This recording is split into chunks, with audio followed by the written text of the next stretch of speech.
I just heard some sandhill cranes out here, and I'm also hearing the red-winged blackbirds. And so this is the nesting time of year for the sandhill cranes. So we have, it's kind of an interesting thing about sandhill cranes. There's a greater sandhill crane that winters in Florida, but they nest up around the Great Lakes. It's a little bit bigger sandhill crane. So often that's common that the northern animals are a little bit larger than the Florida animals, but our sandhill cranes that live here year-round are nesting right now, this time of year, and they love a place like this because they build their nests using some of the plant matter, and they build mounds. So you can see that they wouldn't want very deep water. If they're going to build a mound surrounded by water, this is just the perfect place. And I wouldn't be surprised if there was a sandhill crane nest just right in this area. But it's a perfect place to protect their babies. And so they build a mound and they nest and they have their babies here. And those babies stay with them for quite a while. They do need to start eating on their own pretty soon, but they stay with their parents for close to a year. So they get quite big. And that's why sometimes you'll see families around, and it'll look like they're all grown up. But right now I know there's some babies around here, so maybe we'll get lucky and we'll see some. And then the red-winged blackbirds also nest around this area, and they like to nest in marshes. And so sometimes you can hear their trill here at this lake. This is a great place for the red-winged blackbirds to thrive. I wanted to ask a question because I was going to ask, what do you notice about this land, this terrain? How would you describe it if someone came here for the first time and they didn't know much about Florida? How would you describe Florida land? What would you say about it? Well, it's full of what I would call lily pads. Well, that is exactly right. And the white flowers are beautiful. They are. It doesn't look like it's very deep. It seems to be pretty shallow. Very good, very good. Well, when I look around, it's kind of interesting because I can see quite a distance here across this lake. And it's very flat, this land. And the lake is not very deep. And, you know, we haven't had much rain. We're actually in a drought right now. And Florida, in spring, we often don't get a lot of rain in the springtime. That's pretty common.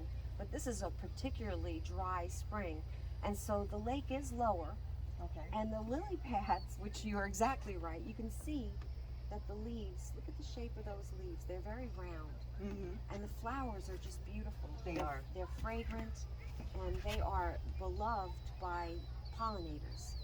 And so the butterflies, bees very much love these. And they are natural. They're a perfectly natural thing here. But if this lake were really deep, these lily pads could not thrive. Okay. And so you can see that the lily pads are thriving Yes. just as far as we can see because this is not a very deep lake. Right now it may be about 5 feet deep. Okay. And when the summer rains begin, we will have a rise in the lake. And I've been told by the park ranger that when the water rises with the summer rains, hopefully we will have our typical summer rains, that a lot of this will open up.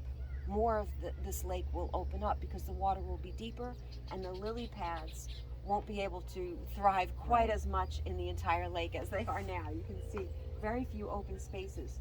But there's something here that's a kind of a surprise. These are not just lily pads. If you look carefully, and I'm going to ask you to really look, there's another plant that looks a lot like a lily pad. Now you can see the lily pads are very round, the leaves are round, and they have the beautiful white flowers. What do you see? That leaf there, it's more heart-shaped. Exactly. It's longer. That is spatterdock. Okay. Very good. I've never heard of that. Yeah, you know, it's funny because I think people might just glance at this and think it's all lily pads, but indeed, if you look, you can see that some of them are quite heart-shaped. Mm-hmm. And if you see right here, that is not a white flower. Yes, that looks yellow. And they don't fully open. They're not as bold as those beautiful white lilies, but that is a spatterdock flower, and that is also native to this area. Okay. And it's perfectly understandable why they would both thrive together. And like the water lilies, they don't really like very deep water or moving water. They No. love a place like this. Do the pollinators like those as well? Yes, they do. Okay. Yes, they do. So I wanted to talk a little bit about what we're seeing here. If you look south, this is where the Cotee River begins. Okay. And I am looking forward to bringing a canoe here. That's on one of our plans, because I want to see how far I can go and see if I can really get a look at the swamp that's over there. You can see it doesn't open up into a big wide river. It actually is a wetland, and the water starts to flow there. Then there's a place called Jumping Gully, which is over here, and it's believed that that was built in the 1930s.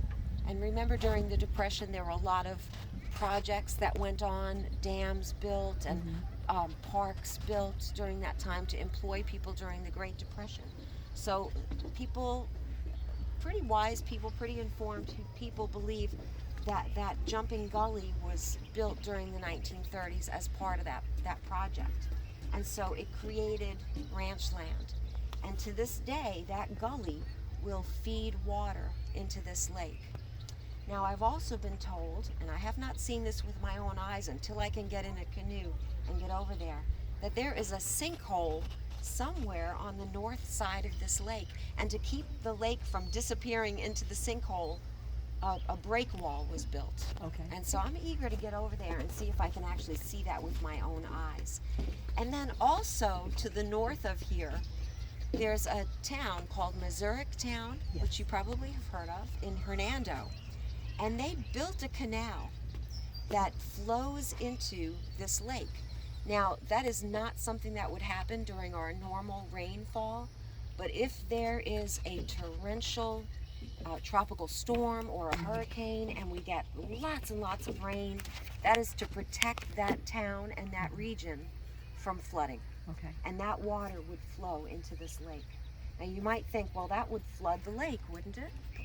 But what we have with the Cotee River is floodplain around it. And the county has wisely, I must say, has widely created floodplains around the river.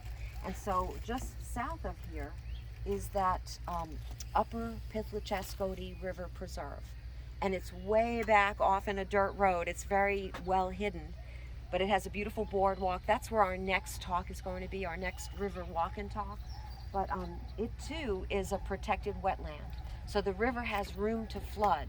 So if that water flows into this lake, the lake overflows into the river, and then the river, if it gets flooded, has floodplain, so it can spread out. And that's true in several locations along the river. And eventually it goes out into the Gulf of Mexico, as we mentioned before.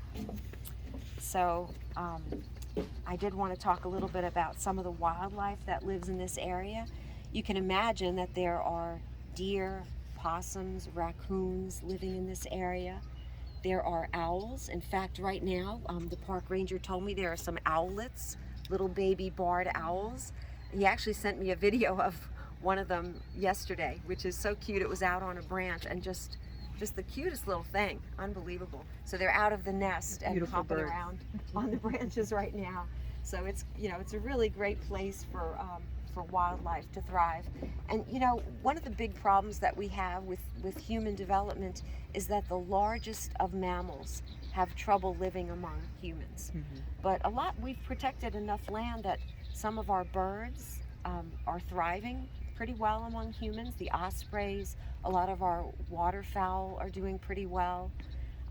This looks like it might be a stork flying over right now. I think that might be a stork, a wood stork. So a lot of animals are doing pretty well. It's the larger mammals. Not deer can't live just anywhere. Bears, the Florida panther are definitely having difficulty surviving with human development. But there are coyotes in this park, I've heard. I have not seen one, but I've heard that there are.